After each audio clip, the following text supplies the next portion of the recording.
No, but Boxing Ego, he didn't do a video about Shakur Stevenson signing to Zuffa.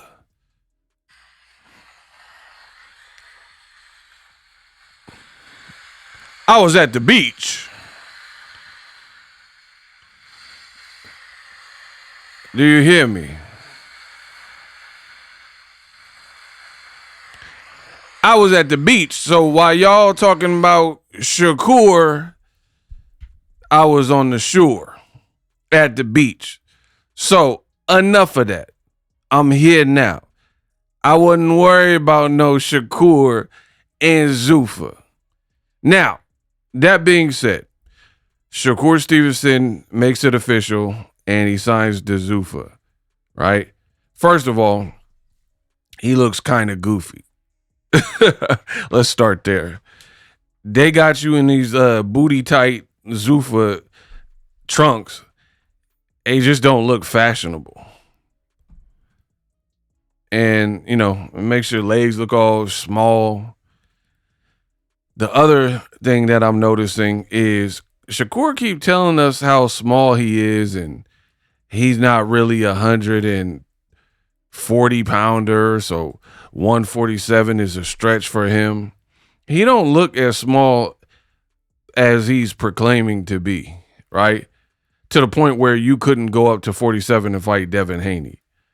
You don't look that small. And in height-wise, we already know that you and Devin Haney are pretty similar in height. We've seen you stand next to each other. So Shakur makes it official, signs to Zuffa, doing a little promotional run. Got the Z on his booty.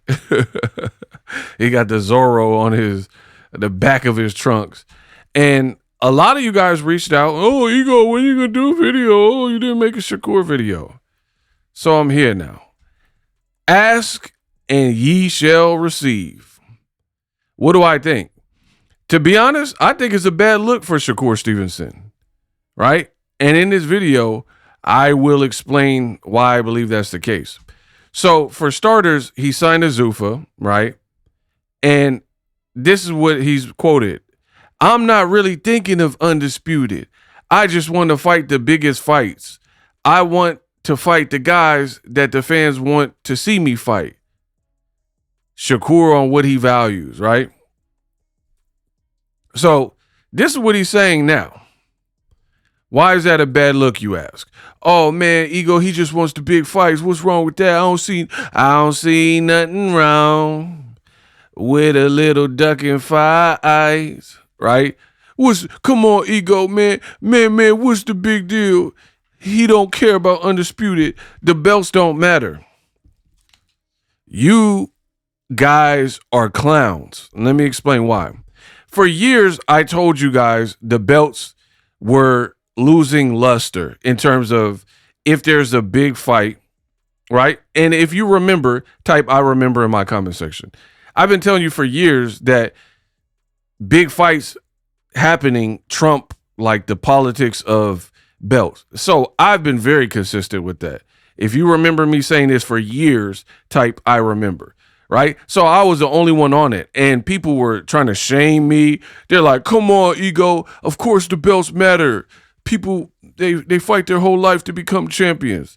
So when I was saying it consistently, it was uncool, allegedly. Now Shakur Stevenson is saying it, and Terrence Crawford, before he retired, started saying it, and now all of a sudden, everybody agrees. So clown behavior when you have the best in the business, and it's not even close, telling you. And I was giving you examples. Ryan Garcia fought against Gervonta Davis at a catch weight. They built the heck out of the fight, and it did over $1 million. One of the last boxing matches to do so on pay-per-view at that price point, right? So that fight didn't have a belt because it was at a catch weight, rehydration clause or whatever. Didn't have a belt, but people watched it. So I gave you guys real-time examples. Now Shakur, why it looks bad for him is because he wasn't on this. He wasn't out here saying that, oh, belts don't matter. Bro, this whole Terrence Crawford, Shakur, this whole clique looked bad, right? Because they were the ones like, oh man, Tank Davis don't care about his legacy. He don't care about the fans. It's about Mount Rushmore. It's about legacy, legacy, legacy. Oh, the belts. I moved up 2 weight classes, 3, 4 weight classes, and I'm a multi-division champ. These are the dudes. These dudes, see, and I know what happened. These dudes were getting like milestones and accolades, but they weren't regarded as like the biggest names and the most popular, right? They weren't revered like Canelo and making that Canelo money or Gervonta Davis or whatever. So they used what they had, like a lot of them starting with Top Rank, because this is what Top Rank was doing. They groom you out to amateurs or sign you young and then give you title opportunities and stuff and be like, look, Lomachenko's a multi-division champion because you started him in the 126th division when he probably should have started at 135 to begin with, or at least 130, right? Lomachenko, before he turned officially pro, he fought, it's called World of Boxing. It was a tournament, but it was just like pro rules, right? And he fought in the 130s, like 131, 132 there. So when Top Rank got him, they had him start at a lighter division. So now that could be the claim to fame. Oh, he's a 3-division champion now when he gets a belt in each division. And the same thing with Shakur and Terrence Crawford. And this is what these guys were known for. They were known for, like, we're the accolade crew. We got belts and moved up in weight. Now all of a sudden Shakur don't care about none of that. You see how fake that is? So yeah, to me, I mean, I ain't never hate on somebody's paycheck or whatever. Get your money. But there's just different levels of respect that come with getting money. Like, I can get money. I can rob old ladies in the Bay Area, you know what I mean, and come up on some bread.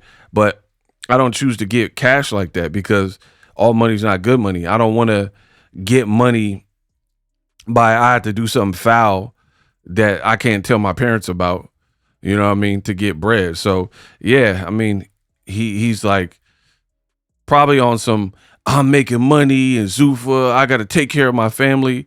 But if that was the case, why wasn't you saying that from the beginning? Why were you looking at guys and your fans like Gervonta Davis and saying that they weren't about legacy and stuff like that? You can't have it both ways. So I can't really respect it for that reason, in my opinion, right? I can't respect it. Now all of a sudden you care about the biggest bag and stuff like that when you deliberately told us something completely different. You were like, oh, I moved up in multiple weights and it was all about the belts. Now it's something different. The other thing that I cannot respect, since you guys want my opinion, Shakur doing interviews after signing to Zuffa. Play the clip. My main focus right now, I would think, is Devin Haney or Gervonta Tank Davis, and them the guys who I think would show that I'm the one. I think is Devin Haney or Gervonta Tank Davis, and them the guys who I think would show. So again, he says his main focus is Devin Haney and Gervonta Davis. My main focus right now, I would think, is Devin Haney or Gervonta Tank Davis, and them the guys who I think would show that I'm the one. Wow. So I don't respect that because Shakur has a history of doing this, right? Where Shakur Stevenson will be in a situation, right, with his career where if you stick around with who you've been sticking around with, there's some good opportunities for you, right? Like you were with Top Rank for all these years, and then Murataya and you could have been a good fight, right? And let's say a couple of Abdullah Mason, all these fights. And then these people started to emerge. Murataya building a name. Abdullah Mason continues to do well. Just stop Albert Bell. And these people were with Top Rank. And you were with Top Rank. So the whole time you were like, I can't find no challenges. Now some challenges emerge. And then you leave Top Rank. Right? Okay, cool. Maybe it's a coincidence. But then it happens again, right? And then you go to Eddie Hearn for a period of time. And while you do it, you keep mentioning Tank. But when you became a free agent from Top Rank, Why you ain't go see Al Heyman where Tank is at? DAZN just did a partnership with PBC, right? That day, and that's another thing. Even if I didn't go to the beach, I probably wouldn't have made the video about it the day of, because the way they went about it to me was corny, right? PBC announced that they got this deal with DAZN, and I've made a video about that. And then within hours, the same day, they try to upstage it by dropping this Zuffa Shakur news. That's why nobody even cared about it. And the PBC DAZN alliance got more traction from what I've seen, right?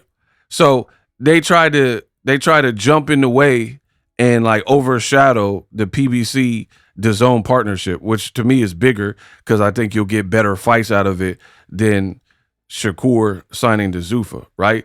So how are you at these places, and then when it heats up, you go to another place and then be calling out the people that are not with the place that you went to, but with other people? You just said, oh man, Devin Haney and Gervonta are the top priority.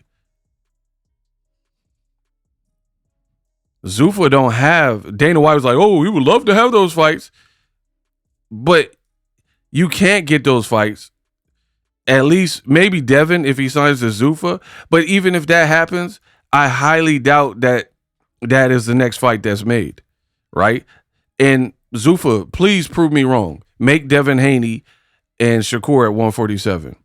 But instead, what we'll likely get is this. El Rayo just posted this.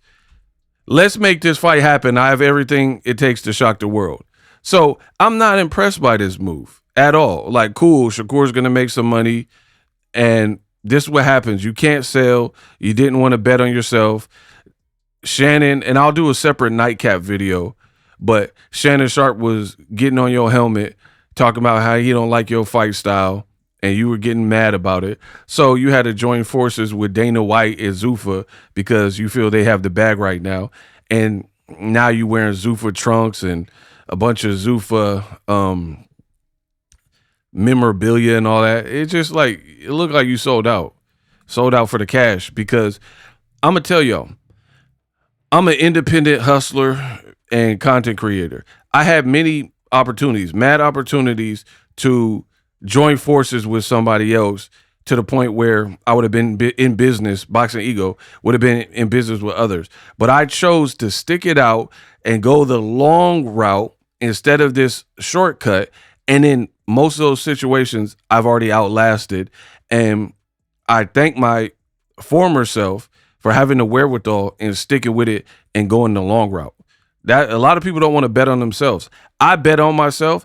Now, like, my paycheck this month is crazy. I'm just being real. It's crazy. Like one of my all-time greatest YouTube paychecks, right? Crazy. And now, since I did it the right way, I get to reap all the benefits. I'm independent. I don't have to break bread with nobody. I don't have like, I'm not in a 360 deal with a company or something, or an MCN. These young Gen Z people, they want it quick. They want everything right now. So you did the money play because you don't want to bet on yourself. You know what I mean? And then now you're calling out Devin and Tank. Even if Devin signs to Zuffa, again, show me that they make Shakur and Devin fight first. More than likely, it'll be something like this. He just beat Edwin De Los Santos in a rematch by stoppage, and now he's calling you out. So I could already see the play. Zuffa also has a lot of proving to do, in my opinion, because they're still, who's that? They're still doing fights on a Sunday. Like, it seems like UFC is still their bread and butter. Conor McGregor, he get the fight on Saturday. You know what I mean? But Shakur, I mean, is he going to be fighting on Sunday like they've been doing these Zuffa cards? What kind of star power can we expect from moves like that? For example, Zuffa, they got Edgar Berlanga fighting whoever, a Butler, Master Williams, he fighting Jeffrey from Fresh Prince or something, and Richardson Hitchens on the card. And this is what the ticket sales are looking like. So again, we haven't seen no crazy major cards that are successful from Zuffa Boxing. So yeah, you have to prove to me that you can get Tank, an Al Heyman fighter, to fight with Zuffa, right? Because Turkey couldn't even get him over there. Tank was talking about give me 2 Ferraris and some Lambos just to even have a call, right? So that's that. Devin Haney, who knows what his next move is, but he been on the show since November himself, right? And then you got weight disparity. So I'm not really impressed by this move. I'll be impressed if you announce Shakur's next fight and it's something I want to see, like an opponent I would have picked for him, which I know it won't be, right? And another reason that is hard for me to respect is you told O'Shaquie Foster to fight your mans. You're like, I got bigger fish to fry. T.O. Okay, you beat him, and then you try to sick Ray Ford on O'Shaquie Foster, right? And then you said, go to him, and then I'll give you a chance. He does that, tosses him through the ring like a child, and beats up on him, hurts him in round 9 maybe, right?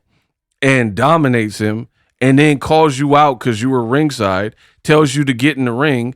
You have a screaming match. It's like, oh, you too little, I'll whoop you, and then you run off to Zuffa, right? O'Shaquie just did an extension with Top Rank, Golden Boy, PBC, right? Queensberry, Eddie Hearn. They're all over there on DAZN. And you're in no man's land with El Rayo and a guy you already beat who just got knocked out, Edwin De Los Santos. What major fights are there for you right now? And then we're hearing Conor Benn might fight Ryan Garcia. I don't know if Golden Boy gets in the way of that. So if that does happen and Ryan beats Conor Benn, then who does Zuffa have for you? Right? So El Rayo and then what? So again, I'm not impressed by it. You got to show me the vision because cool, you signed Berlanga, right? And he fought Canelo, he fought Hamza Shiraz, I guess he's the name. But then you put him in with unknown Butler and Richardson Hitchens' opponent is very much the same and the tickets aren't selling. So yeah, Shakur's style is not even being respected. People are saying he's boring. So good job, Zuffa. You're paying him all this money and then probably can't land a lot of the big fights that people would even want to see. Like Abdullah Mason, he would Top Rank. I would love to see Shakur fight him. You got a fight with Lamont Roach. He about to fight Zepeda, so we have to see. But that's with PBC and DAZN, right? You have Abdullah Mason. You have Ray Murataya. You have Andy Cruz. They're all with Top Rank or Eddie Hearn, right? Floyd Schofield with Golden Boy. They're all over there with DAZN. Literally all those fights. Tank, PBC. So nowhere in Dana White's immediate orbit. And then what? Like, you know what I mean? Like, how are you going to get these fights now? So yeah, I'm really not impressed by it. You have to show me. Cause like, first of all, it's just boxing is a mess right now. If I'm being honest with you, it's a mess because I feel like no matter how you slice it, it's still kind of corny for a lot of ways. For example, I already told you, Abdullah Mason, O'Shaquie, Ray Murataya, Lamont Roach, Tank, Floyd Schofield, reschedule. All those are with other people. So the best fight you can possibly do in-house with Zuffa is maybe Conor Benn if he doesn't fight Ryan, or if Devin Haney signs to Zuffa Boxing, maybe make that. But even that, these people have lied to you. What don't you understand? Shakur was all about belts and legacy and Mount Rushmore and I want to be one of the greats. Now he don't care about none of that. Undisputed is not his priority. He just want to make the biggest fights. Then he ridiculed Tank for fighting Ryan Garcia with any type of weight stipulations. So at best, we get Devin Haney if he signs the Zuffa versus Shakur. maybe in Vegas, at a catch weight though, right? You're getting at a catch weight. So Devin, the champion at 147, Shakur, champion at 140. You see how dumb this look? So Devin will probably have to vacate his WBO belt at welterweight, and it'll be a Zuffa fight. So I don't even think they recognize the other people. Shakur, he's a champion at 140. So what? He's gonna vacate his belt, and then they're gonna fight in the middle. You know what I mean? Like this is where boxing is at. Is very fractured, right? The people who said they cared about like Devin Haney and them. Oh, Devin's the youngest undisputed. Now you don't care about belts. You're willing to vacate your belts to make money. Shakur, like, oh, I want to be on Mount Rushmore. Oh, I want to be the greats. Remember me with the greats. Now you don't care about none of that. So you guys, at best, I mean, I'm talking about Devin Shakur is probably the best case scenario for Zuffa boxing, right? And then it would have to be with no belts except for a Zuffa belt, which is a new organization, and the belt doesn't mean what they want it to mean, given the fact that it's new. This ain't the UFC, you know what I mean? So you fight at a catch weight, maybe. You know what I mean? Shakur already said he's not going to 147 right now. So it's like the whole thing is pretty dumb to me. You know what I mean? Because let's say you make Devin and Shakur at a catch weight. Cool. First of all, you got two styles that we don't know if it's going to produce fireworks like when they sparred when they're 15 and 16. They know more now. They're smarter. They're better. Is cameras watching. You know what I mean? There's millions of people possibly going to be tuned in and watching. So you're going to be on your P's and Q's and fight smarter, maybe not try to make no mistakes, stuff like that. And then you crown a winner in the Zuffa belt. And I'm just spitballing, right? Hypothetically. You crown a winner, and then what? You know what I mean? Like, do you think that catapults them to superstardom? Right? And then what happens to the loser? You know what I mean? So I really, to me, I don't really understand the vision. And then back in the day, when I was first started covering boxing, they used to build up fights. Like if Sergio Martinez and Chavez Jr. were going to fight in the future, they'll put them on the same card. Or Nonito Donaire and Guillermo Reginal, I believe they fought on the card, and Donaire was a headliner and Reginal was on the undercard, and then they later fought, right? So even if Zuffa signs Devin Haney and then they go straight into a Shakur fight, there's literally no real build to that, right? And it'll be at a catch weight. It'll be for no sanctioning body belt. So I don't know. I feel it's weird. And then stylistically, again, these styles could clash. So, yeah, I'm not really – I don't know how y'all feel about Shakur's move to Zuffa, but it doesn't really impress me because – I think it just looked like a money grab. You know what I mean? And in the worst case scenario, I said the absolute best, Conor Benn or a fight with like a Devin Haney, maybe a Ryan Garcia, right? And I don't even think that because Golden Boy and Oscar don't get along with Dana White. You know what I mean? So how is Ryan Garcia going to fight over there? I don't really know how that would work. So a lot of optics that kind of have to be we just got to watch and observe and see how it pans out. But, you know, I guess congratulations to Shakur Stevenson. You can't beat him, join him. You told old Shaqy to get a belt. He did it. You told him he became your mandatory. You told him to fight Ray Ford. He did all your steps. And then what was the point? For nothing. You ran off to Zuffa. And then now you calling out Devin Haney and Tank. Like, this is mind-numbing and very redundant.